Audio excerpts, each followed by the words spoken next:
4, 3, 2. Hi, everybody. So welcome to a special Speak Up live stream. So Speak Up live stream, we're still at Tropical Nomad, right? We do everything here at Tropical Nomad. We have Bella and Guzman on the wheels of steel.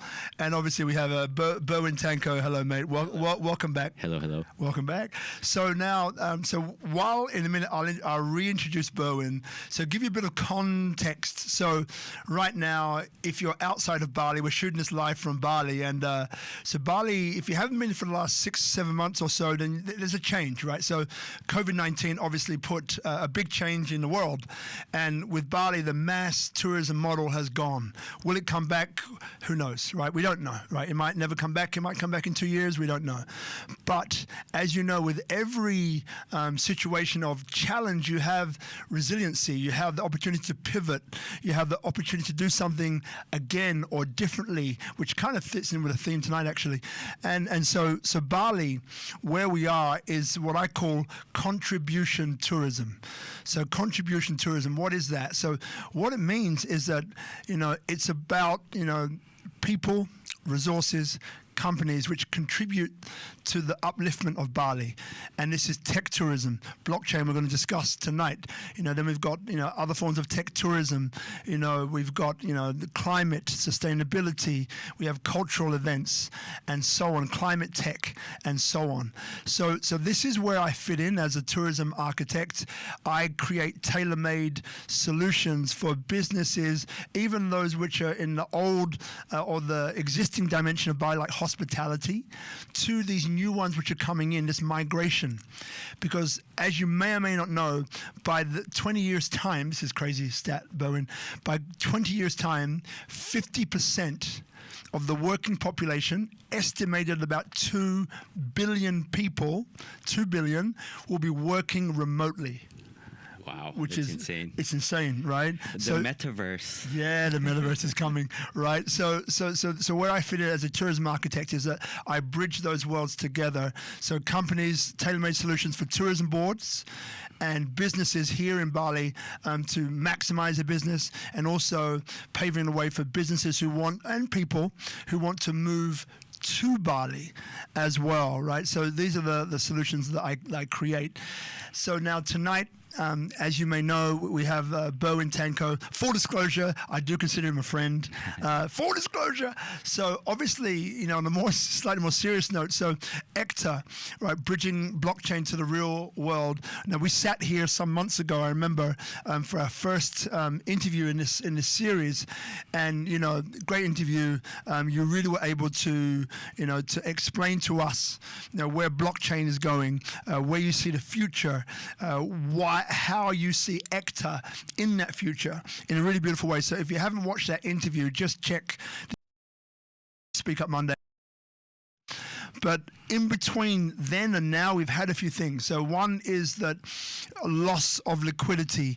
We had a version 2 mainnet launched. We've also had launching. Thank you, brother. In 10 days.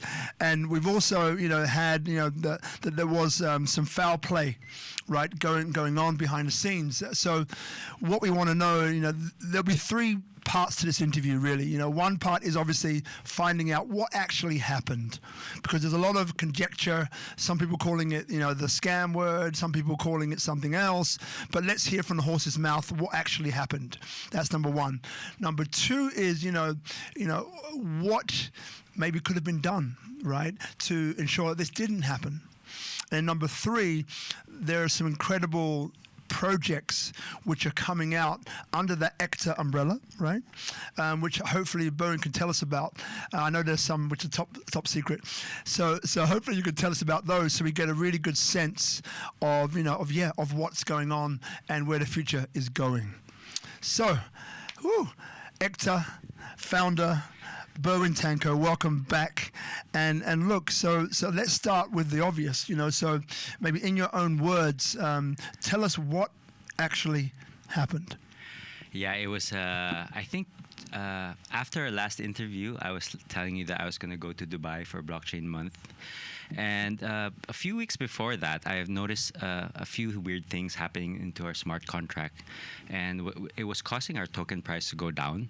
And actually, I was buying to support the price, to build, push up the price. And every time I did that, I don't see my my contract address, and the price just kept going down, and it's like so strange that that's happening. And so I started contacting a few friends of mine who are in the tech industry, and I was looking for new developers and a new CTO to come in and help us, because the old team was not very helpful.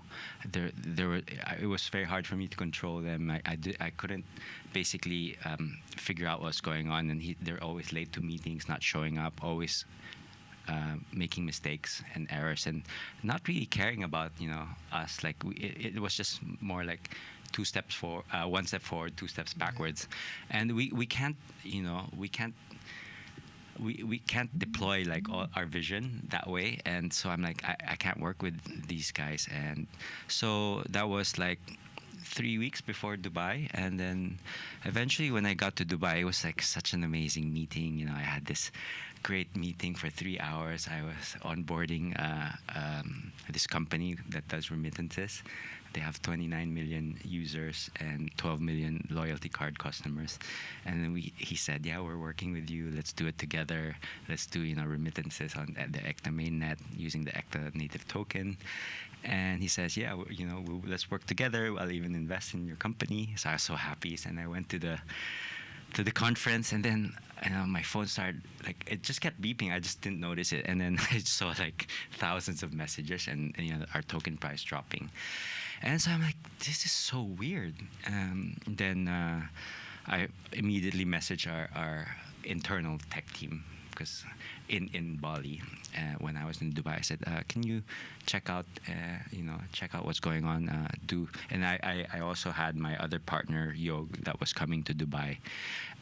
When he landed, I saw him, like, we need to do some forensics and call a security company because something's going on. So we were able to trace the problem straight to our smart contract. And I'm like, wow, this is an inside job. And so after a few hours, we found out it was him, because he actually called one of my other partners and was demanding for money. Was demanding like around $500,000 to say, actually I did it, and if you want me to fix it, you have to pay me. And we're like, no, we're not paying him. We're definitely not doing that. First of all, he already destroyed Ekta's brand image. They tanked the price. He stole a lot of money by what he did is, like, he started minting like tokens that are not even in our circulating supply, hijacking our bridge, and just selling it in the market. So he ran away with a lot of money, and basically tarnished our name. One of my partner called me. He was crying. My other partner, everyone was stressed, because this is our baby. We founded the company, and our vision is, our business model and our vision is so sound and it's so good, and then we just saw it like going down to flames. But I stayed calm. I was actually with my partner, Sophia, at that time. We were really, she just saw me. She's like, you're so calm. I'm like, yeah, I know how to fix it. I've seen this before. This happens a lot in the industry, by the way. And okay. I mean, last 3-4 days ago, Bitmart, which is one of the largest exchanges in the industry, got hacked. $200 million hack. We weren't even hacked, because we're not centralized. We're decentralized. So it was inside job. So they got hacked. And my friend, actually, you know him. They have a cryptocurrency here that's listed as well. He phoned me immediately and he said, "Oh my God, Bitmart got hacked. We have tokens that were stolen." and the guy stole like $200 million worth of tokens. And he was asking me for advice, what he needs to do. And so I told him what I did and everything. He invested in Ekta, so actually, so he he believes in us. Like actually, a lot of the people that are close to Ekta and the early investors, they stuck with me. They're very supportive. Our community's been very supportive in our Telegram and Twitter channel. So basically, it's like, okay, this thing happened. How do we fix it? I can't just point fingers. I know where he is. I know how to get him, but I didn't have time to do that. So I just immediately deployed, it's like, I don't know if you watch Money Heist. It's like someone just infiltrated the central bank of Spain and everyone's trying to break in. And it was so hard to break in. We had like 4 dev teams and security teams trying to break in, but it's like unhackable. Fortunately, the old CTO that was with us, who introduced us to this guy, had the passwords, and so we were able to get into our smart contract, and basically we were able to take snapshots of everyone's wallets and their balances. We were able to change the password and then take back the mainnet. But that was the past. So the solution, I'm like, let's find solutions. And, I just said, that was an awful past. And, it was just, I didn't want anything of the past. That's why I decided to deploy a new CTO, a new security, DevSecOps team, zero trust security in it, and build a new mainnet. So we built everything from scratch, which is actually ready in pretty much 10 days, and then we're gonna go for audit and relisting the new token. So let's get into that in a second. So Bella, just here, I'm just noticing that phone is low on battery. Just noticing, is that switched on? Because I think you might need to switch that red light on, or otherwise I think we'll lose. And maybe if you bring that camera a little bit forward to pick us up. Just wondering. So, okay, so then the question, just a little switch. The question for people, the red, is that okay? Let you work it out. So what we've got then, for people watching, so where we're at is this. So it was an inside job. Mm-hmm. One of the team who set the smart contract up to suit them. Mm-hmm. Right? Correct. And that again, you had suspicions when you saw the price dropping, and then you were trying to support that price, and you saw, hey, something is going on here. You were overseas at the time, and then then you get hit by a barrage of like thousands of emails and messages and so on, right? So. And you managed to stay remarkably calm, and as your partner Sophia could attest to.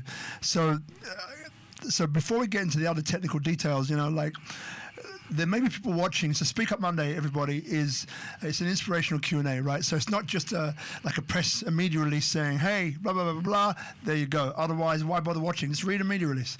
So this is about, how we think and how we feel and, what we learn. And if by looking at someone else's story, there may be something in there that we can take for ourselves and use ourselves to be inspired and to move us past difficult situations. Okay, so you're in a difficult position. You're in Dubai. You get all these messages. You're extremely calm on the outside.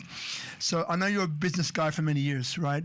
So what is your mindset though at that time where you see? And I know that businessmen, we expect problems and we deal with them, right? We deal with what's there. We don't deal with conjecture, emotion, and so on. But how do you do it? How did you do it? Like what was really going on? Not on the outside. It's a bit like a swan, right? You're on the surface of the water, gliding along. It all looks serene and calm from outside of the water, but inside the water, legs are going crazy.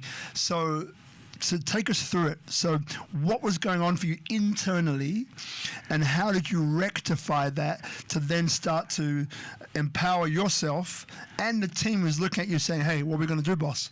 How did you do it? What do you do? first thing in my head is I have to fix it. I have to get the passwords. I have to take snapshots of people's wallets. That's the first thing I thought was investors' money. Like, we can't, they can't lose money. So the first thing I had to do was secure that, make sure that I know all their wallet balances, and I know the mining speed of the staking pool, and so I can calculate that and I knew what to do. So like, we just need to kill that old contract and start with a new contract, issue new tokens, and everyone's fine. So that's the first thing I did. The second thing I did was to make sure that no one loses hope in the team. So I'm like, we were like talking to each other. I said, guys, no pointing fingers, no blaming each other. Let's just fix it and let's get stronger. Because if we get through this, we've gone through so much already. If we get through this, we're gonna be the best team ever in the world, and the best, just the best project in our hearts. So I was thinking about that. There were a lot of people trying to contact me as well. So I couldn't go public in our Telegram chats and all of that. Yeah. So I was just explaining to everyone one by one, direct messaging or a phone call, what was going on. Because if I went public, the guy would know what we're doing, and then he'd cause more trouble. Because when we did another announcement, just to talk about what we're going to try to do, he actually hacked into our website and crashed our website again. He was like terrible. And so like, we just said, we have to go silent. So to tell you honestly, I wasn't really thinking much. I just said, just don't lose your temper, don't lose control, don't get emotional, just fix it. And so that was 2 weeks of darkness. Yeah, but like, where did that mindset come from, right? Like if I asked you, Berwin, like, I get what you did, and that's great, but where does it come from? Like, were you born like this? Did you learn this? Like, where did it come from? I used to be an athlete, so I was an athlete for my country. I was in the Philippine national swimming team, and I guess we were trained to, bounce back every time you lose a competition. You analyze what went wrong, and then you just go back in the pool and start training again, and do the same thing over and over until you beat the other guy, or you succeed. And so all I was thinking is like, we can't let him beat us. We need to win. We need to bounce back. So I think that training, since I was 6 till I was in college, that really helped a lot. To stay calm, don't crack under pressure. Also, I started very young as an entrepreneur when we started our software company during the .com days. Just before our launch, just before a few weeks before our IPO, our servers all crashed. So I've been through that before. Sound familiar? Yeah, I'm like, I was more emotional back then because I was in my 20s, and now I'm in my mid 40s. I've gone through a lot, in between that server crash and 7 weeks ago. A lot of things happened, and I just fixed things, and so I wasn't really paddling hard. I was more like thinking of strategies, what to do next, and this question, I'm going to, in a minute, I'm going to go to this mobile phone. I've got a few questions here, which I'm still kind of learning to understand as well. But before we get there, like, one thing which I've noticed is that, with this blockchain space, as you mentioned, there's a lot of stuff going on. And as you mentioned, there was an exchange that was hacked. Yeah, Bitmart. So Bitmart, a couple $100 million gone, 200 right? million gone. 200 million, it's a lot of money. These things happen. Yeah. Got it. My question to you, is, I think I could recall 1 or 2 projects, right, which had a tough start and managed to find a way back, right?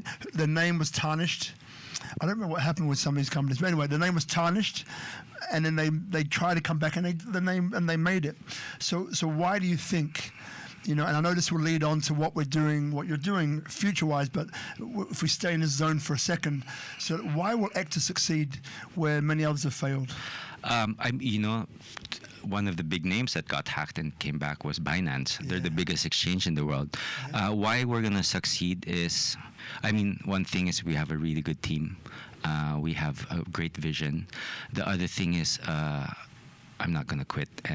I'm a fighter, and during the recovery phase, I actually was flying around the world and doing a lot of Zoom calls, and I secured 12 partnerships for our future. So not only I was thinking of the present, how to fix it, definitely not looking at the past. I was looking forward to the future because I believe our ecosystem is massive. I believe our vision of bridging blockchain to the physical world is huge because blockchain is still 2 to 4% of the world's population. So bridging that is massive. I believe improving people's lives and the environment is really important in the future, especially the environment. And I believe that by fixing everything that I learned that was wrong and moving forward, not repeating it would be, a great lesson. And I'm not going to quit.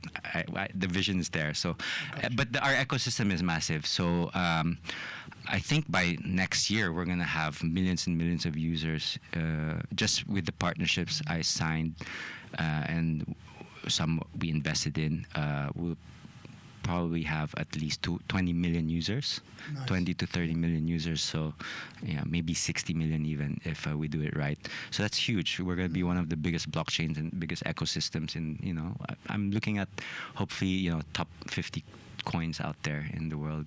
What I think is remarkable, by the way, full disclosure, I'm not involved in Ecta in any way. I didn't even buy any coins, right? Just so we're clear, right? I don't want anything. Yeah, but that guy works for Ecta. No, I don't. He's a friend, yes, but I don't work for Ecta. I didn't buy any coins. So it's very important. Okay, so you've discussed what happened. You've discussed, your mindset, right? And I get that sportsman, sportsperson mindset. And I know a lot of swimmers. One, Ian Thorpe, who was like one of the best Australian swimmers in the world. We were born on the same day, October 13. And I knew him very well. I haven't spoken to him for years, but we were pretty close back then. So I get the mindset and why that's important. What I think is remarkable is that, you're in Dubai, you're getting all this stuff remotely, yet you still have the presence of mind. So you know what? Here in Dubai, blockchain conference, what else can I do for the future? And you said you secured 12 new projects or contracts or partnerships, which I think is phenomenal.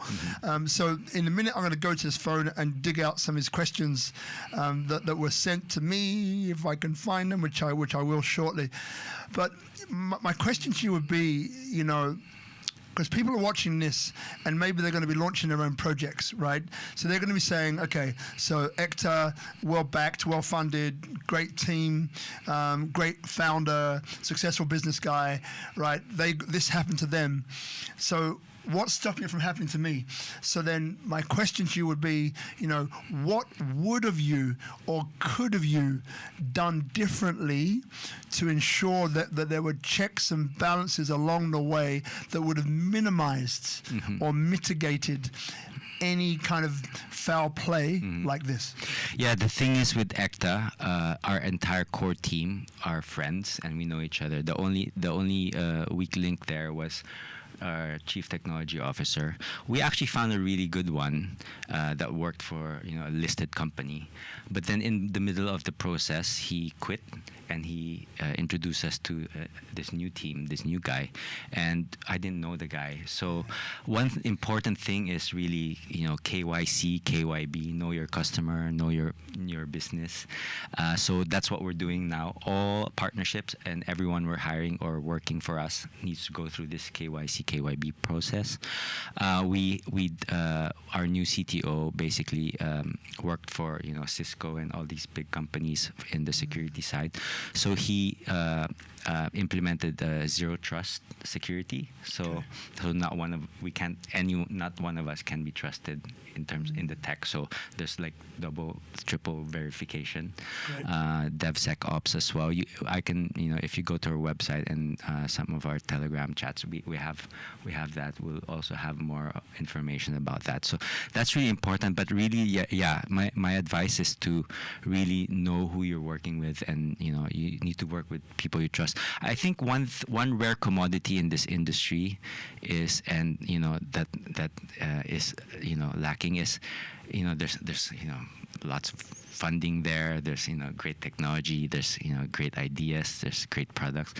Like there's the rarest commodity I can find right now in this industry is trust.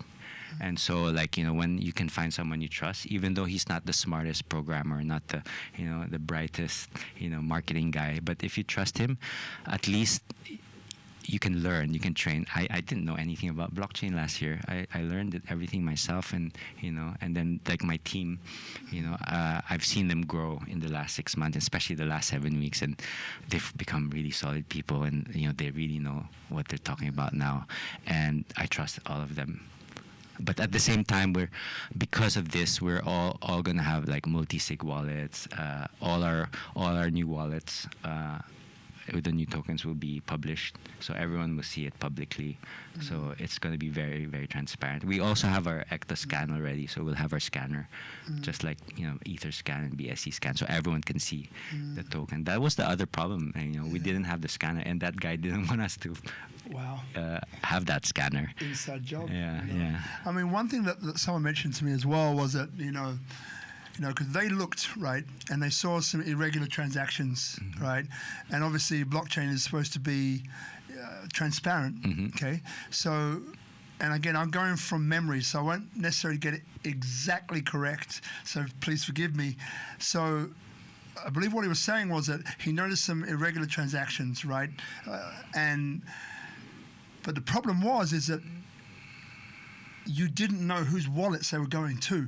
So in other words, if someone said, well, look, this guy Berwin looks good, smells good, seems like a nice guy, but maybe he's got some other wallets out there that he's pouring money into while there's pumps and dumps, right?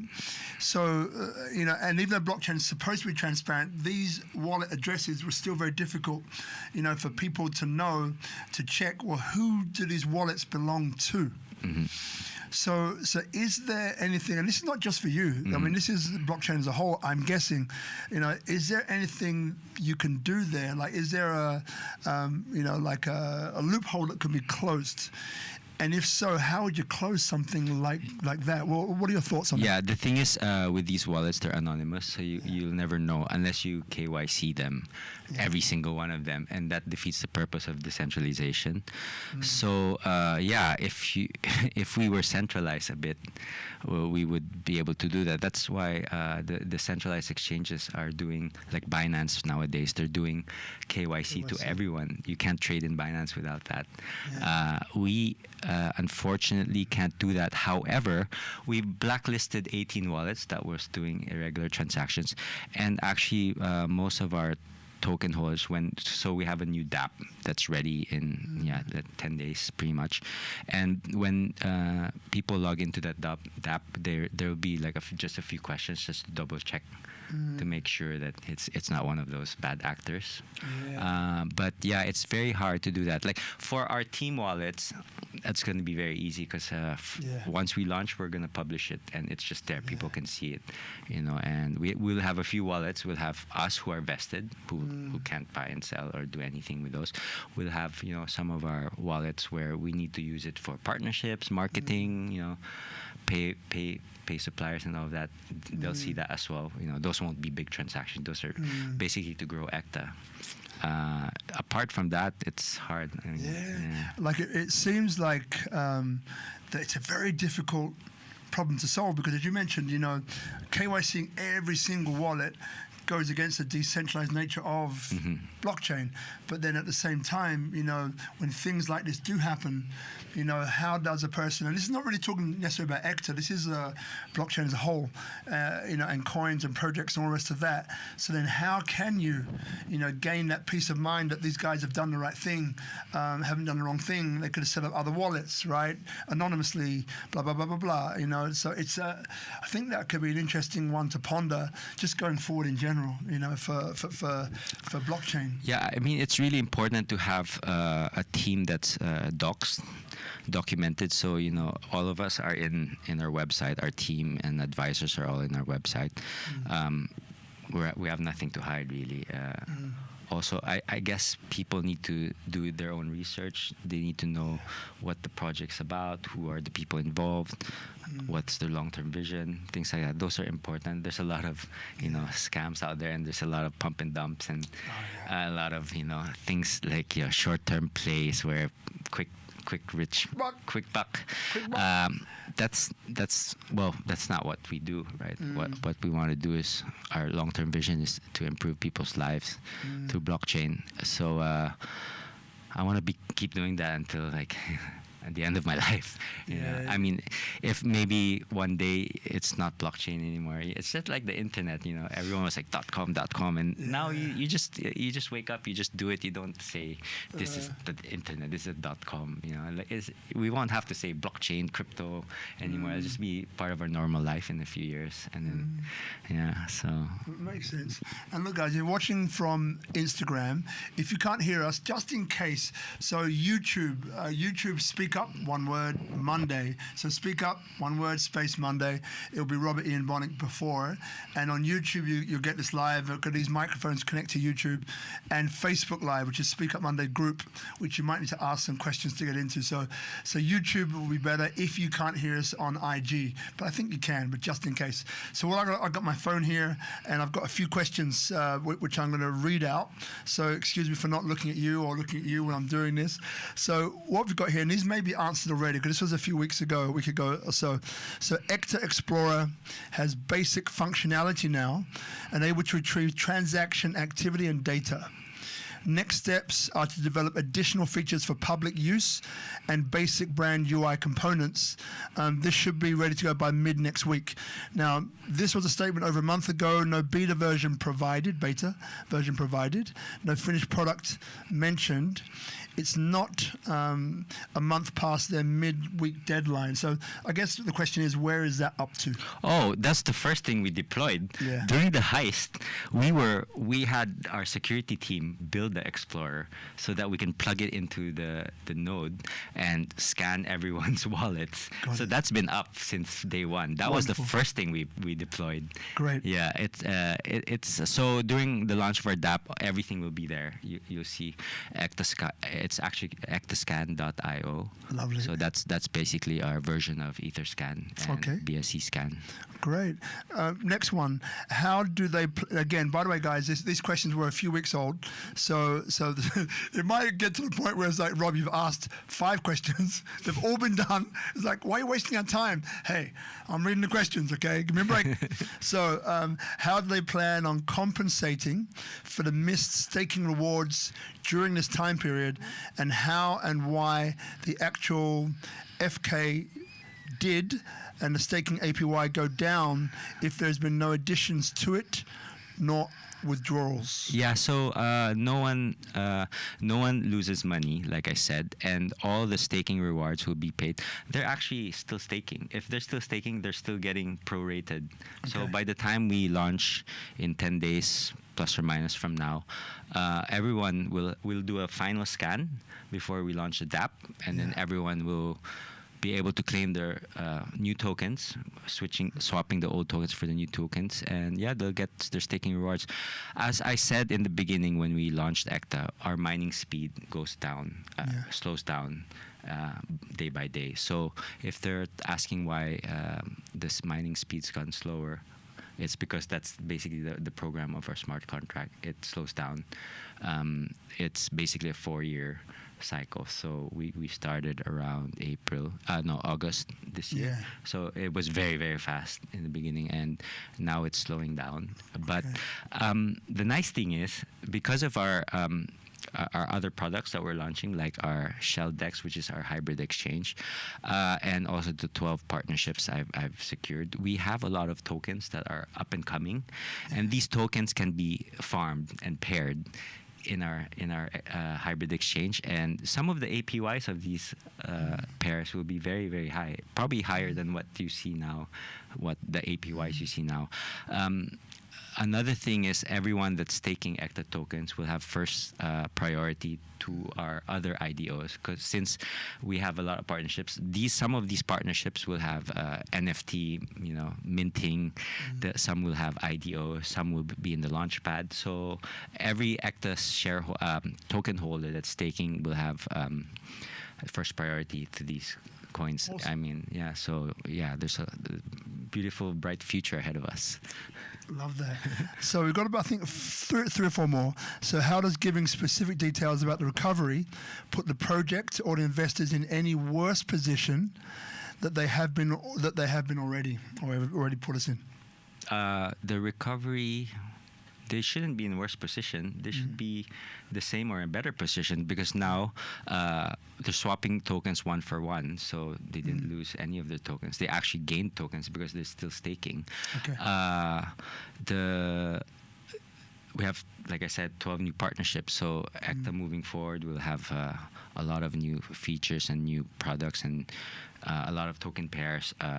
We have lots of really cool projects. Actually, we'll get to those projects after. Don't worry about it, man. So the Explorer will be ready for public use within the next few days before shutting down the old mainnet. Yep. Killing that. Bye bye past. Hello future. Loved it. Yeah. Great.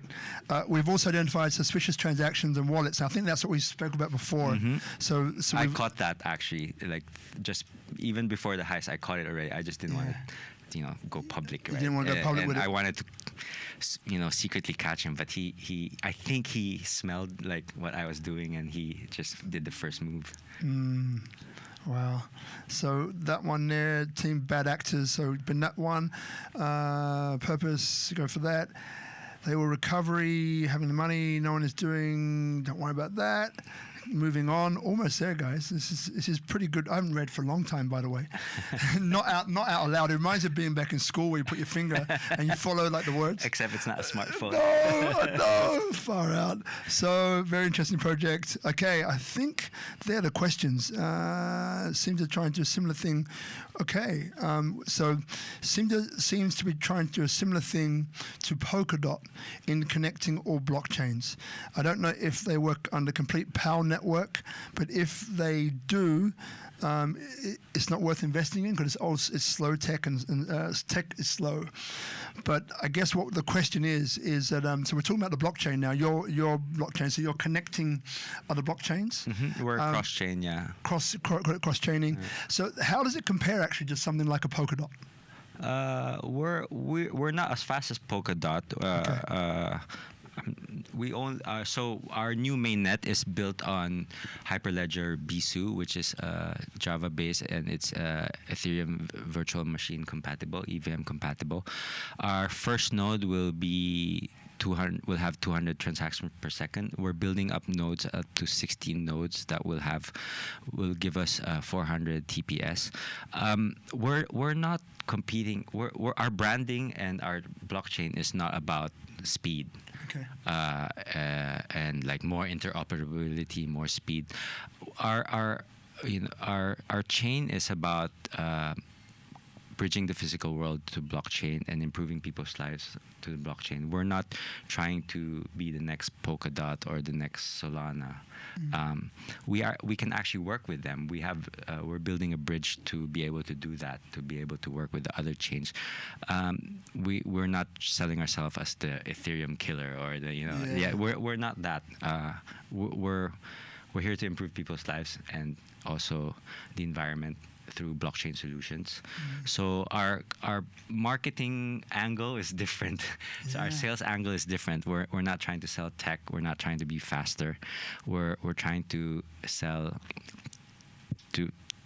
we're trying to go to the masses and have real world use cases, and it's completely different. So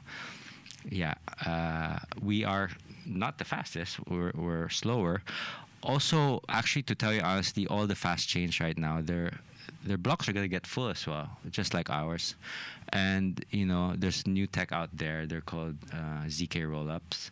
And so later, the more people that once we do these ZK rollups on top of our chain, the more people on the chain, the cheaper the transaction cost will be, and the faster it will be. So unlike now, the more the blocks get filled, it's slower, and transaction fees goes up. So yeah, Got it. that's who we are. Got it, brother.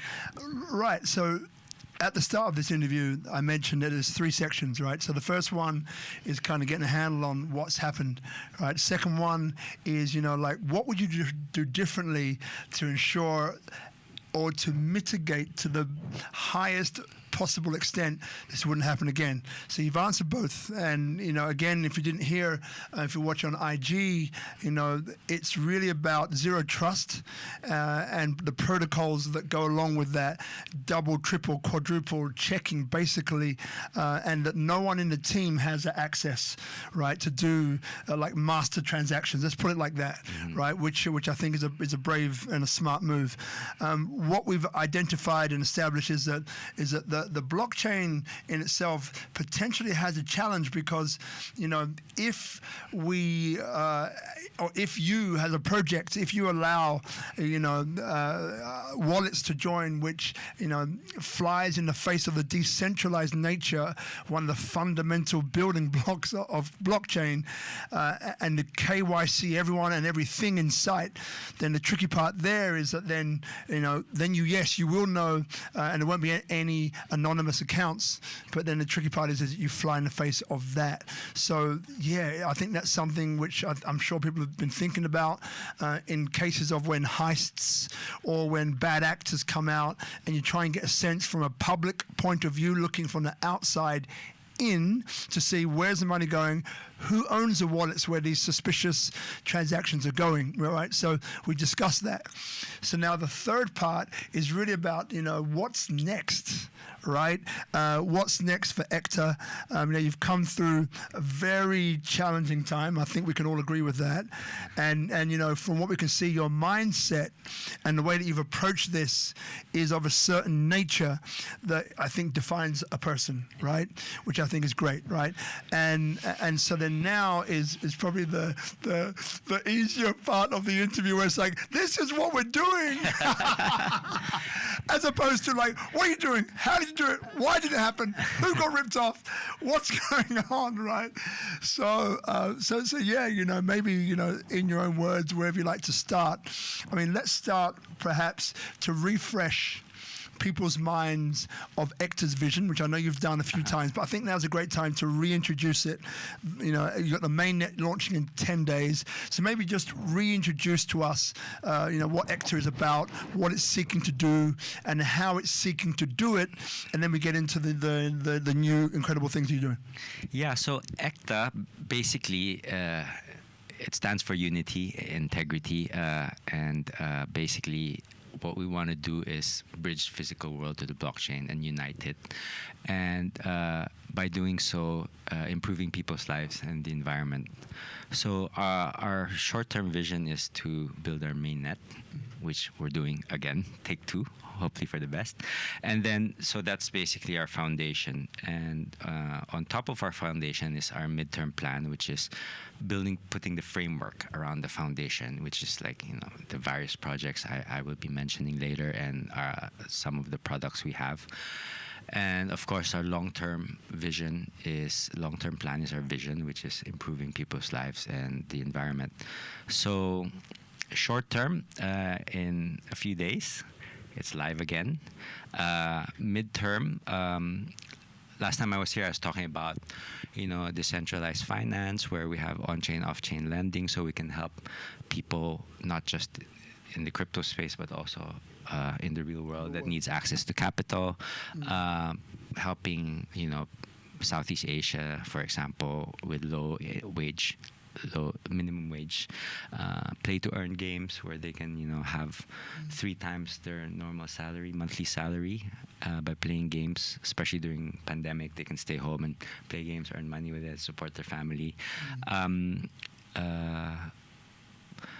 What else do we have? We have our foundation, of course, that's quite important. We've been supporting Plastic Exchange, where we swap a kilo of rice for a kilo of plastic, so that we can recycle it and repurpose it. We have fractional property, our NFT. So basically, we're trying to solve the liquidity problem of one of the most illiquid assets in the world, which is property. So we have a solution for that.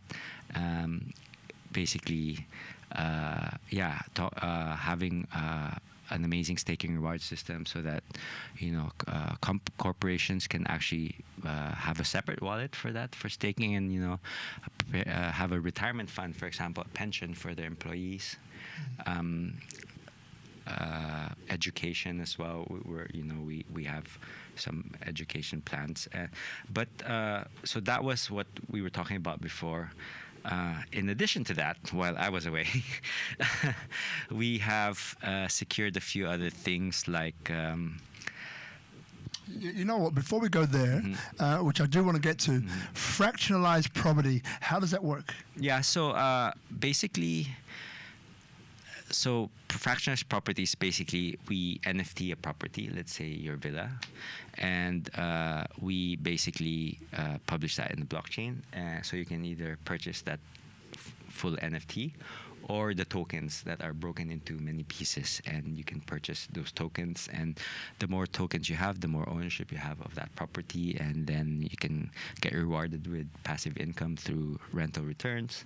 You can use that token to pair in other tokens in our hybrid exchange, and get more returns from farming.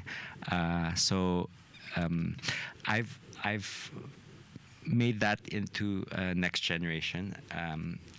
It's called Petals NFT. So apart from that, we will actually have a blockchain registry that we can cut and paste and deploy in different countries, and also make the villa owners part of our DAO, so that they can actually rent directly to other villa owners or other people in the market, instead of going through a middleman. I don't think it's going to be disruptive a little bit. But it's good. It solves a lot of issues, like at least the villa owners are part of the Ecta ecosystem. They have their own token, and they can reward each other, and they can. It's just really good for the market. It makes something very illiquid more liquid. And we're here in Bali. If you don't know that, we're here in Bali, tropical nomad. And thanks again to Ichi. But here we have Bella and Guzman who are looking over us, helping us here with the technology. Now this will probably date this interview, but what the heck? So yesterday I was moderating a room, Digital Nomad Week. Olumide Gabenro, who's a big digital nomad leader, right? So it's great to see, as I mentioned before, this remote working lifestyle, right? So as I said before, experts predict it's actually by 2035, but we just say 20 years, 50%, half of the working population will be working remotely. So that's 4 billion people. Approximation. So half of that is 2 billion people, and Bali. Yes, I'm apologetically, or even unapologetically, a definite evangelist for Bali. I think, as we all are, right? So Bali is obviously one of those hubs around the world for remote workers, remote leaders, and so on, right? So just keep your eye on Bali. If you're tuning in from somewhere else in the world, just keep your eyes on Bali. I mean, it's the number one, I think, People's Choice TripAdvisor for 2021, and I think for the last 10 years has been in the top 3 most desired places to move and to live in the world, right? Because of its culture and all the other things that we love Bali for. So just a quick little plug for Bali, because hey, that's how we roll. So now, talking, if you're just joining us from Instagram Live, we're talking to Berwin Tanco, who's a founder of Ekta, and we've been through a whole bunch of different questions about what happened to Ekta during this unfortunate incident, and then also what they have done to mitigate that so it doesn't happen again, and what you can learn from it. If you're in the blockchain space, you know this stuff happens, right? So these are some practical tips that you can employ to ensure, to the nth possible degree, it doesn't happen to you. Now we've just covered, what we covered in our last interview of what Ekta was planning to do, which are unrolling now. I think in 10 days' time, mainnet 2 goes live. More roughly. or less 10 days. More days, 10 days' time. Just check onto Ekta. Yeah, because we have an audit. So right, they got the audit. Security audit. Yeah, security audit. You need it, right? So now we're talking about what's new, right? So Berwin's been in, as you mentioned, in Dubai, secured 12. I call them partnerships. Okay, 12 more great stuff projects coming at you. So what we're going to talk about now is what's new, because as we mentioned before, there's some new projects coming online with Ekta. So yeah, Berwin. So tell us what's new, man. What's going on? There's a lot of new things happening. I didn't secure everything in Dubai. I actually some of them were secured through our advisors helping me. Some of them was through other partners. Securing more partnership through partnerships, and then some were just from traveling. I mean, one of the new things we have, which we're launching on middle of January, right after our mainnet launch and our listing, is actually we are working with the U.S. military veterans.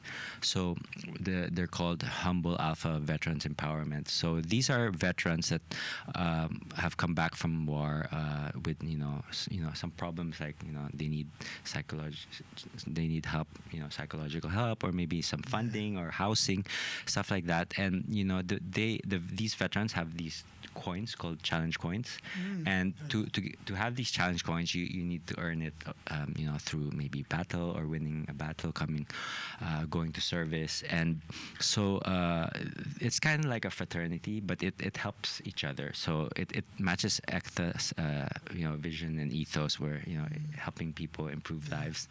And then they needed us to help them raise funds, but in the blockchains through NFTs. So all these physical version of their coins will become digital versions and sold in the NFT to the 30 million, the network of 30 million military vets. Wow. And so this is quite exciting. We're minting 5,555 times 4 coins. So we're starting with the Bulldog, which is launching in mid-January. So you have Bulldog, Eagle, the Goat, and the Bulldog, Eagle, Goat, and the horse. The horse. Yeah. Okay. So we're doing 4 times 5, 5, 5, 5, and so that's exciting because the proceeds will go to veterans, Humble Alpha Veterans Empowerment, care of Lane and Steven, our partners. They're also military veterans, and they're really active in the community and helping veterans out.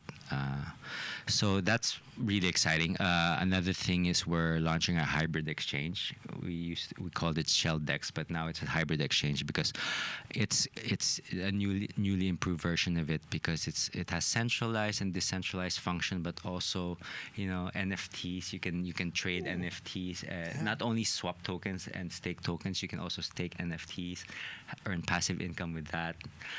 We have when I was in Scotland to see my kids, which I haven't seen in 21 months, I managed to meet a few people in COP26 for the climate change conference, and I managed to secure a couple million verified carbon units for carbon offsets. So we always had this idea of launching a carbon exchange in the blockchain, and so that's we're doing that through one of our other partners that is gonna IDO soon as well in January.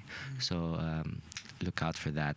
And then while I was there, I thought like, oh my God, there was 6 trillion trees in the world 50 years ago, and now there's 3 trillion trees. And there's so many people cutting trees down, and they're doing all these carbon offsets, but it's just kind of like greenwashing. And they're like, oh, big corporations, carbon offsets. It gives me more excuse to just pollute more. I'll just purchase these carbon offsets. I'm like, that's not very good. Maybe I should come up with an idea where I sell like a tree NFT, for example, and then I use the proceeds to plant trees and preserve the rainforest. So not only rainforest, forest. So I came up with that and some kind of gamification with it, which is really I can't reveal so much, but Good. it involves NFTs, gamification, and the metaverse. So Meta Trees from Ecta, Ectaverse coming soon. Very, very exciting. Very, very, very exciting. Actually, Bali will be part of the Ectaverse, and Wow. we have like our Ekta Island and all of that. We'll be planting trees there, and having like metaverse meets physical world. Wow. So that's really exciting. Our team's working hard around the clock for this because this is like. I'm so excited, but I can't reveal too much yet. But You know what? Like, if you're watching this and you're fully in this space, fully immersed, good for you, right? Me, I'm in it, but not the whole way. But I'm in fairly deep. So when I hear stuff like this, I'm like, oh dang, something else I gotta be aware of. Like, oh my god, Yeah. metaverse, Yeah. Ectaverse. So it'll be Fantastic. connected a bit to our carbon exchange because then you can get passive income Yeah. through our verified carbon units that we minted in the blockchain. So you can Brilliant. earn and then you can carbon offset yourself as well. Carbon offset yourself. So we'll have an app that can check how much carbon you emit per year, and you can This is this you is can voluntarily fantastic. offset yourself. It's Yeah. not mandatory, so Wow. that's great. I interviewed last week, last Monday. So her name is Desi, and she's a Dayak. So Dayak, for those of you who don't know, I didn't really know. So Borneo is an island here in Indonesia, and Borneo is also known as Kalimantan, right? And what I didn't know, kind of embarrassed about it, but what I didn't know is that it's the third largest island in the world.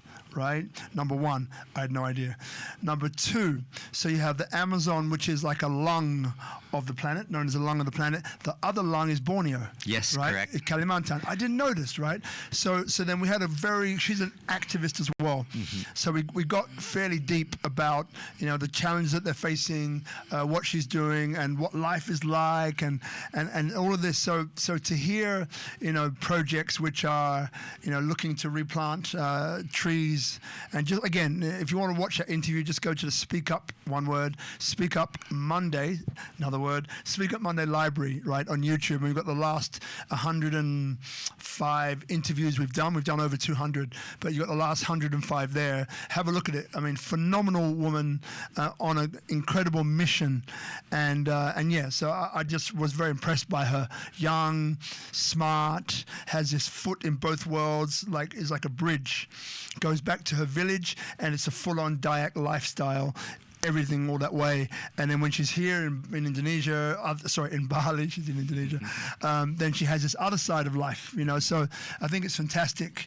There's projects like you, Ekta, Seeds. We had Reiki, Ronnie, and a few other guys on some months ago, a while ago. I've got to check in on Reiki and those guys who are very aware of this. And again, here in Bali, we've got lots of, like you mentioned, plastic exchange. So Plastic Exchange Bali is an incredible movement started by an incredible man who's another Speak Up Monday guy called Made Janur Yasa, another bald-headed fella, right? Balinese, brilliant idea of how, can he help to change people's habits of how they dispose and use with plastic, and then created a system, as Berwin so greatly said before, of transferring or transplanting, exchanging, thank you, rice for, we got there in the end, rice for inorganic matter, as well as plastic, right? Literally kilo for kilo, and it's doing phenomenally well, but he's been nominated in the top 10 in the world CNN hero. Yeah. So you can still vote for him. I think voting is still open. And if he wins, woo, man, I'm not going to tell you how much, but it's a lot. if he wins, then he'll be able to fund this project, roll it out Indonesia-wide.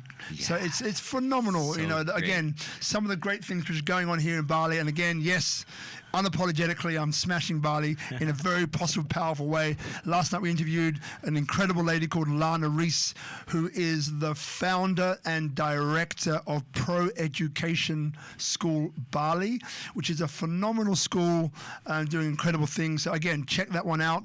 Another interview. So this is what it's about. It's about you maybe being outside of Bali, realizing that the mass market tourism model is gone, and look at all these incredible people like you, Berwin, and lots of others who are doing some momentous projects, some startups, incubators, accelerators, which will change the world, change the planet for the better as we know it, right? So I just want to get that in there. So coming back to you, my man, you're on the metaverse, the Ektaverse. Please continue. Yeah, there's a lot of. I mean, apart from that, there's a lot of other things. We've secured an agreement, and we're also part owners of it. It's a lottery system that in Europe that we're putting in the blockchain as well.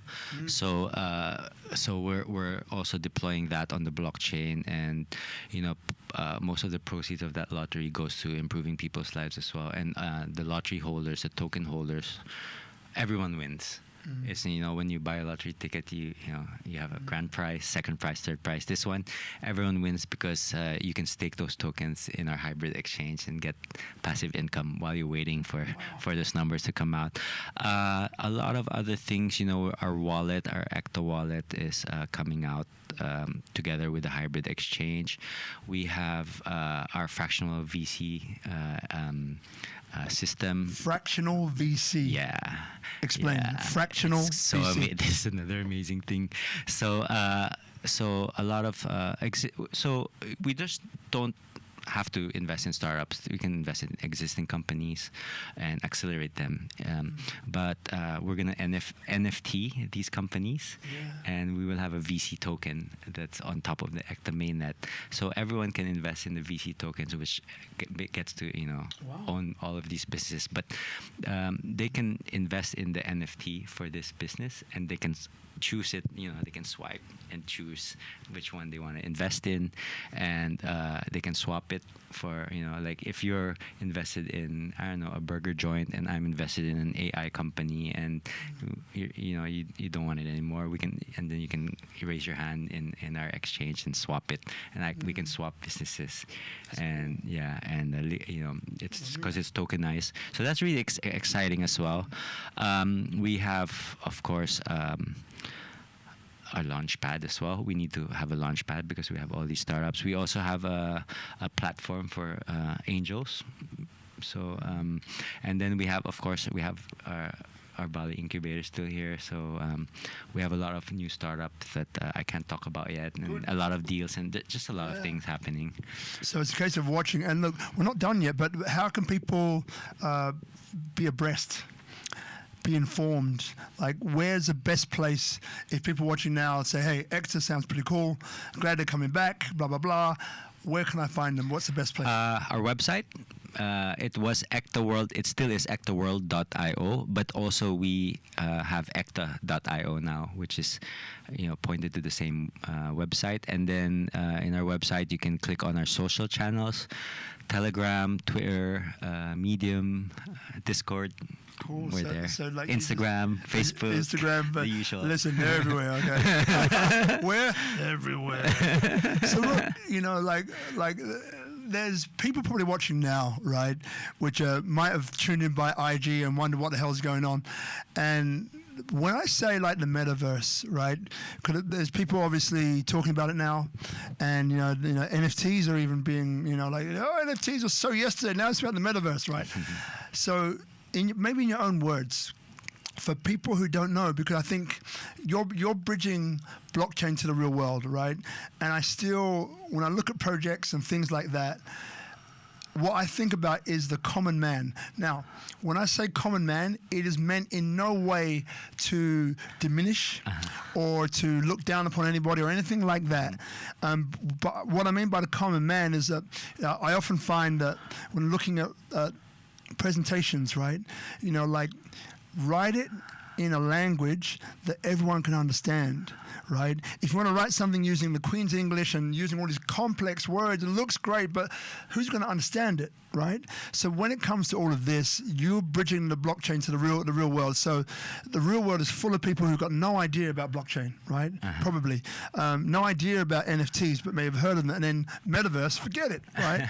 So in simple terms, right, which everyone can understand, like how would you describe something like the metaverse?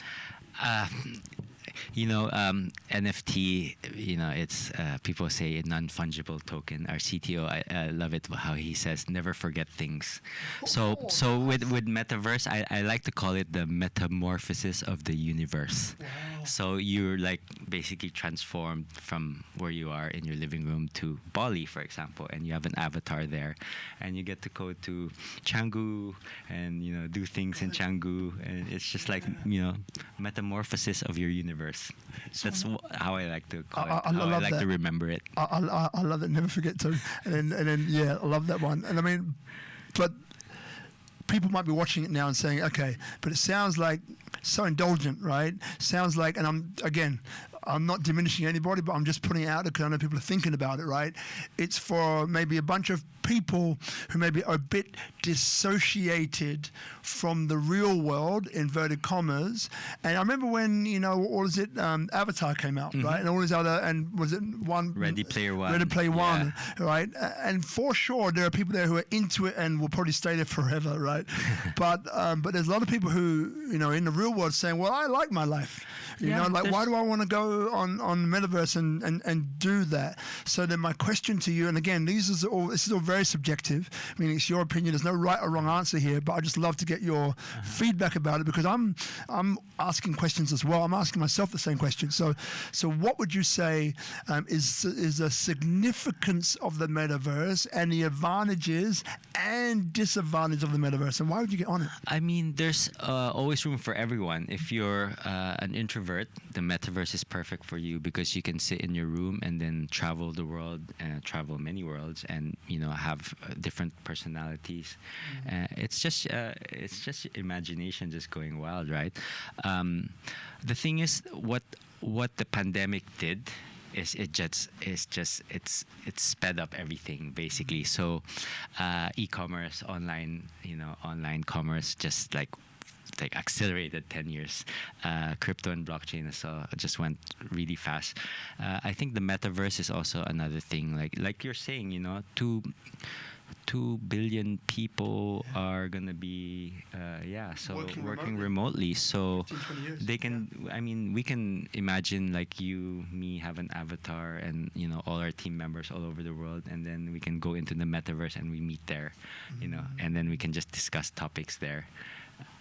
Wow. And stuff like that, and you can do like your holiday, like for example planting the trees, for example. And I'm planting the tree in my island, and I go to Brazil, plant trees there. You can do the metaverse there, and then you can meet people planting the same tree, but you're in Bali, someone's in China, someone's in America, and they're meeting up in the rainforest planting trees, Wow. paying for NFTs, playing the game, and then planting trees, and an actual person is actually planting the tree. So it's just like a form of travel, I guess. You can just move around worlds, and it's kind of like a lot of people's imagination can go wild in it as well. It is like I'm more of a people's person. I like to hang out with you and talk, and I probably won't spend a lot of time in the metaverse. Even though I'm in the industry, but some people will. Maybe my brother will because he's more of an introvert. Maybe my cousin will. And because they're more introvert, they like to stay home. So yeah, I think there's room for everyone. We can't not evolve, and things keep changing. I mean, we have smartphones now. Imagine our grandma seeing us with a phone with no wires, like a no dial thing. So, yeah, right. And imagine 150 years ago, something flying in the air, and then there was Skype. Remember, how did he get there? How did someone from America pop up in the screen and talk to me here in Bali, right? And then And then now it's a metaverse, but it's a form of Skype. Wow. Kind of. I was reading something the other day, and two questions come up and arise. Remember, by the way, none of this is scripted. The only thing was asking some certain questions that that, but nothing is scripted around here. But it just two things come up. So one thing is that the head of BlackRock recently said, BlackRock, massive company in the world, obviously. The next, I think, 1,000 billionaires will come from climate tech. Yes, I believe that. Okay, so we'll get into that in a second. The next one is, 'cause I love this idea of bridging the real world with blockchain, right? So I was talking to, and I'm going to put her name right in it, but she didn't ask me to. Full disclosure here, she never asked me to. It is me on my own volition, all right, doing this. So Margaret Barry, incredible lady. She is a founder of Bali Children's Foundation, okay? A great charity here in Bali. I think one of the longest running charities and run beautifully, meaning very low administration costs, actually doing something with the money, which is impacting people in the real world, right? Okay, how could someone like Ekta, and this again, you don't know this question, so it's fresh, right? Let's see how your imagination works. Throw me curveball. Right? Imagination works. Curveball all the time. Like you see the curveball. So then how could someone like Ekta, I mean, you mentioned before, fractionalizing property, but because again, there are some great charities here, Soul Man, like many, Bali Strong, like a lot we've interviewed, okay? Sungai Watch, Plastic Exchange Bali, like so many great charities, great foundations, great Yaya-sons doing great things. Okay, so how could someone like Ekta or the blockchain in general be able to support fundraising activities for worthy foundations and charities like that? Wow, that's a good question. The first thing that comes in my head is NFT. Yeah. We can use our fractional VC idea by NFTing companies. We can NFT the charities and foundation and come up with a fundraise by selling NFTs and raising funds for them. And then the proceeds, we can tokenize it, and then they can come into Ekta's ecosystem, and they can stake and farm the tokens and pair it with other tokens and get rewards from it. And then that goes to their wallet, and then they can sell it in our exchange, for example, and the funds goes to their wallet, and then they can use it to fund their projects, education, things like that. But yeah, that's the first thing that came in my head. Love it. Like questions always drop into me, man. So there's another guy, great guy called Gil Petersall, right? And close friends. I haven't spoken to for a little while. He was in Dubai, actually. If you didn't meet him, you will. I met Gil there. There you go. Of course you did. It's I too did small. meet him. Yeah, he was so nice. He introduced me to so many interesting people during one of our VIP after party events. I met a lot of great guy. He's a brother, man. He's super cool, beautiful human being. So, one of the things that we often talk about when it comes to networking and specifically strategic partnerships is duplication, right? There just seems to be a whole lot of duplication. And I mean, we're one of these groups that we're in, one of these blockchain type groups that we're in, what we've noticed is that, people come in and they've got another great idea, right? Oh, we should do this. Oh, we should do that. I've got it as NGO and Associates. That's who it is. So if you're watching Kylie Rodney, hello, TJ Denton. So what it is that it's duplication, which means instead of saying, hey, this is already being done, instead of creating something new and wasting resources, why don't you just help, assist, support that which is already there? Okay, so when I look at blockchain and I hear about all this interoperability and da-da-da-da-da-da, but what I still see is a bit of ego. And again, I'm just saying it as I see it, not saying I'm right. Not saying I'm right, it's just an opinion. Right? But I see ego. And I've interviewed quite a few different people now in blockchain. Not saying that you have an ego, by the way, because I don't think you do. But I guess we all have an ego to a certain extent. But what about, for example, I see a project like Seeds, right? Reiki and Ronnie and those guys, right? Who are doing incredible things for trees and rainforests, all this other stuff.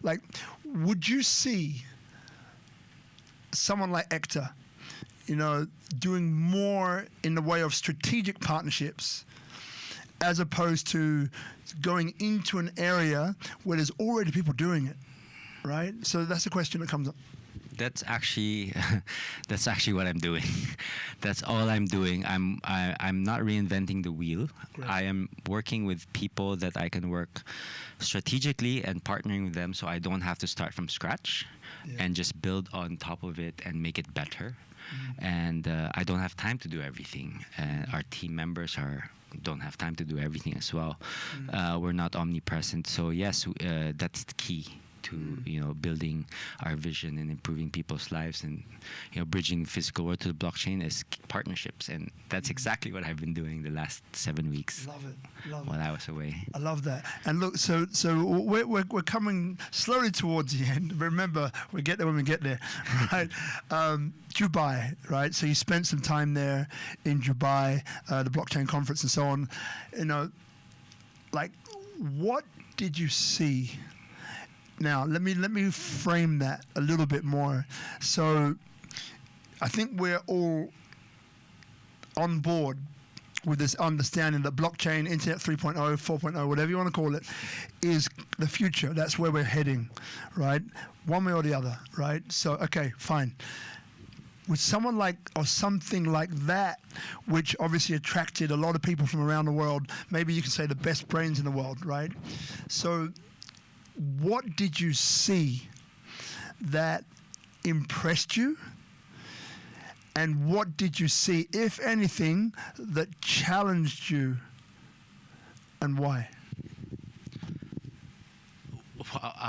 Wow. One thing I saw was the incredible amount of transfer of wealth from traditional business to the blockchain, to the young crypto people.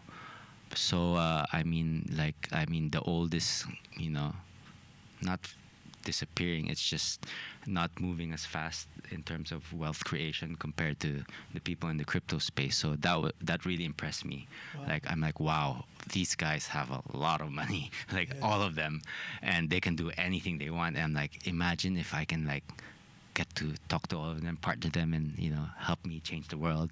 That'd be great. But yeah, that's the first thing I noticed when I got there, and the amount of innovation that's there out there right now. Did you? What's the second question? The challenge? Yeah. So yeah. Any challenges that you see now? That could be from Dubai, or it could be just in general. These are the challenges which I like. We've identified one about this anonymity. Ooh, got it first time. Yeah. Right. When it comes to situations like this, when things are going awry or been set up by someone who's a bad actor, and we watch all the stuff go into wallets, transparency, but we don't know whose wallet that is. That's another one. But yeah. So is there any challenges that you see? Actually, yes. The number of scams out there as well. There's so many scams. I got scammed. I mean, I got a heist, And then the other day I was trying to join an initial DEX offering, and I got scammed actually. Yeah, whoa. I got I applied for early bird, and then I don't know how they did it. They managed to get me in the Telegram, and I clicked on it, and I sent my BNB tokens there to apply for a whitelist, and it was a fake address, and it's a scam. And then so I asked, I thought they were customer support, and then they were asking for my private keys, and then I'm not gonna give my private. At that point, you knew. It's amazing how many scams are there. We're trying to list right now as well, so we're for sure listing in the decentralized exchange, but we're applying to list in some centralized exchanges. And to list in a centralized exchange, you need to have some security deposit. And it's a number of scammers emailing me and sending me messages in Telegram saying they're from this exchange, and here's the contract, and here's the wallet address. Please send $150,000 deposit. It's like, oh my God, that's the big challenge. How to get rid of these scammers. So yeah, you have to be really careful in the blockchain. There's a lot of good that can happen to you. Then there's a lot of if you're not careful, sometimes you're just busy. I'm in the industry myself, and I was just careless because I was just so busy I didn't look at it. And yeah, just have to be careful as well. I mean, again, what I love about these interviews is that they're open format. There's no real like we're gonna do this, right? It comes out, it comes. But maybe there's people watching, right, who are aware of the scams. I think someone told me 90-something% of projects are scams. Like, oh my god. Are there any ways that you can spot them? I mean, these guys are getting bloody good, right? Yeah, I know. You really need to do your own research. Yeah. If you're going into the projects, you need to check if they're doxed, if they're audited by, let's say, a company like Certic, which is the leader in audit and security. You need to look at the project. If it's too good to be true, it might be a scam, maybe not, but you have to keep double checking and researching a lot. And if you know some people in the industry, you can double check, asking them, getting a second opinion. But yeah. Sounds like a space for, I know Certec are doing it, but I think there's a lot more room to move in that space of, 'cause if there are so many scams, how do you, where do you go, to ensure to the best possible extent it's not, right? Yeah, you know what? When this whole thing happened, and I'm gonna mention him here because I actually haven't gotten back to him because I've been just so busy. There's this guy. His name is James. He has this new thing called CoinDoor, and what he's trying to do is trying to just look for quality projects and launch it through his research team, and he wants to be like the certification company for that. Great. It's good you mentioned that because I really need to get back to him. I was supposed to meet him in England, and I didn't, but I was able to talk to him on the phone. And when I got back to Bali, I told him I'm going to be really busy and I won't be able to get back to you. But I'm going to send him a message tonight because that's more companies and projects out there that can certify things. A trusted source would really help. Yeah. Got it. So last two questions. So, this is for you. How we do this? Okay, so we'll do it for you personally, and for Ekta / the industry as a whole. So the question is this: what kind of future would you like to see?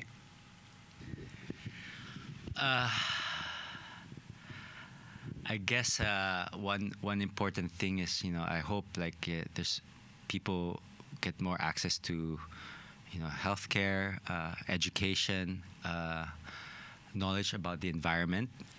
They get maybe there's more and more projects out there that reward people for saving, helping the environment, because there's lack of access to knowledge and how to help the environment. Some people are willing to do that. They're ready to do it, but they just don't know how to do it. So more transparency, more access to resources and ways of paying to save the planet, paying to learn and stuff like that. That would be really nice. I think what you said, carbon and the environment is the future, and climate tech. That's what I like to see, more tech out there solving climate change, because this is going to be a big issue. It is already, and and that's I can see that's the next big thing, and people will find more and more solutions. So I really wish that there's more ways to access, finding ways to help the environment. Yeah. Got it. And for you personally, if I might ask, what kind of future? Where's Berwin going? Where's the future for Berwin Tanco? What's going on, man? I'm gonna keep doing what I'm doing because I really love what I'm doing. It's profiting with purpose. Doing business while doing good. So I can do this forever. I just like to learn more and more about the new things that the new partnerships I'm securing. I hope I can involve my children in this, endeavor. I actually am already. I said, hey Hugo, I'm doing these tree NFTs, and when you buy these NFTs, you get to plant trees. He goes, that's a pretty neat idea, Dad. Do you think I can draw some tree NFTs and then I can sell it in the marketplace, in your marketplace? I go, yes, why don't you do that? And I'll publish it in the marketplace, and who knows, someone will purchase your NFTs and you can use it to plant trees. Wow. And so, yeah. Love that. So look, as you may or may not remember, how we end a Speak Up Monday, or Speak Up, it's not Monday anymore, Speak Up live stream, is I'll go and say a few things, give you a bit of time, maybe a minute or two, to think about what is it you want to leave people with. Now, it can be reiterating something you've said already, or it might be something new that comes in that you thought, I wanted to speak about that, haven't done it. And always leave a plug for Ecta.io, or whichever one you want to give. Always do that. It's fine. This is what it's about, right? It's about spreading the love. So I'll give you a couple of minutes to think about that. Now, for those of you watching, just want to thank you for your time, attention, support. It's been 3 years. This is episode number 205 or something like that. 205 episodes, amazing. And again, unapologetically, this is really about Bali, because if you're not in Bali anymore or haven't been for a little while, things have changed, guys. Like the mass market tourism model is gone. It's not here. We don't know if or when it's coming back. Bali hasn't changed, but there's a new dimension to Bali, which is this contribution tourism, which is a word I came up with. And I see what you're doing, Berwin, is that, right? Contribution tourism is about, culturally in step, being aware, more globally minded, well-to-do in the sense of knowledge. People who come probably with a high disposable income, right? Who are here to contribute to the local economy in a meaningful way. So that can be climate tech, creating things. It can be tech tourism in terms of incubators, accelerators, all the rest of that. It could mean moving here, migration, right? All of that. It could also mean health, medical tourism, right? It can mean that as well. So like this is and obviously you've still got, the existing model, which is more hospitality based as well. But this is where we're going, and taking advantage of the fact that within the next 15 to 20 years, half of the working population, estimated to be 2 billion, you heard rightly, 2 billion people will be working remotely, and Bali already is one of those remote working hubs in the world, right? Because of its, its beauty and obviously its culture. And that culture is something that we want to invest in the sense of, we want to make sure that culture is there, right? So whatever we do with contribution tourism is set up to contribute to Bali, not remove from Bali, and that's why I call it contribution tourism. And me, I'm a tourism architect. That's what I do. I create tailor-make solutions for businesses, tourism boards, which are already here, right? To find ways to, via cross collaboration. There's something like 30 industries which I've got very strong connections to, and I love strategic partnerships. But also those people looking to move here from other places in the world want to set up business, right? How do you do that? Come and ask me. That's how you do it. So, because over these years, have the know-how, the network, the people, that we can facilitate this for you. So, big deep breath.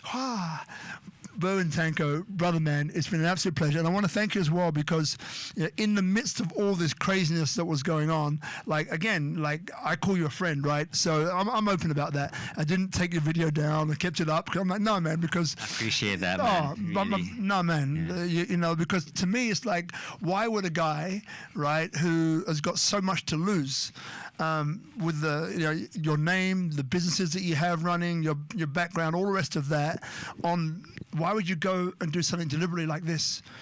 It's shooting yourself in the foot. That was my mindset, right? I'm just being honest, right? So personally, I'm happy to hear what you're doing. Personally, I'm happy to hear that you've found the source of what happened and are creating, closing loopholes as best you can to ensure that this doesn't happen again, and that you have, to the best of your ability, from what I can see, done the best you can by those investors in Ecta, of which I was not one. So just so we're all very clear, this is not like a guy who's like an Ecta guy, right? I'm a Berwin guy, yes, but not an Ecta guy. So you're looking after the right people and making the right moves. So I'm happy to see that, man. And the rest is thank you to Tropical Nomad, who we have Sister Bella over there looking gorgeous, and Brother Guzman, handsome as always. Thank you very much indeed. And Itchy isn't here right now, but I know he's watching. Itchy, you're an amazing guy. So, Berwin, great to see you, brother. Yeah, and, thank you so much for having me here. I know you need to say. Oh yeah, he forgot. I think I need to do a plug-in for Bali as well. I mean, I love Bali. I've been living here for 12 years. It's a really amazing place to start up a business. If you have talent and you have a great idea and you want to work in a beautiful tropical paradise where you have a lot of, life is much easier here because you have people helping you around the house. The cost of living is a lot lower, but the quality of the restaurants, the food, the spas, the talent, the people around you, the nature, it's just a really great place to work and live in. I suggest, if you don't need to work in an office or stay in your apartment back in wherever you live in now, it would be nice to come here, rent a villa long term, bring your team here, work remotely with your team. Such a great place. You can have a yogi come, or a gym, a trainer to come, in the mornings, give you an amazing, healthy breakfast to start the day. Maybe in the middle of the day you can have a cheeky massage in between, and then at the end of the day meet up with friends. You can have a business meeting while watching the sunset.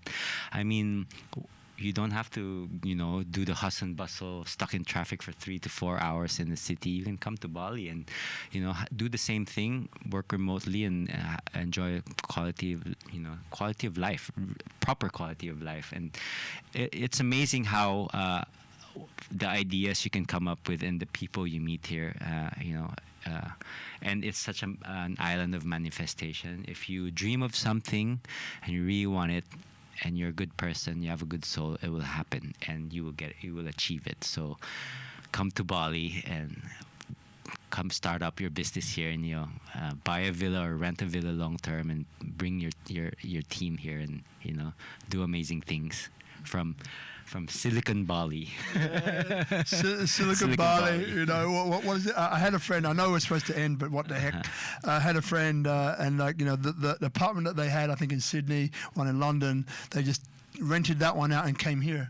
So they got the income from that, and it's more than enough to pay for a place here, because again that price isn't as expensive, and they're able to live like here indefinitely, like that. So there's different ways to do this, and so reach out if you're wondering about that.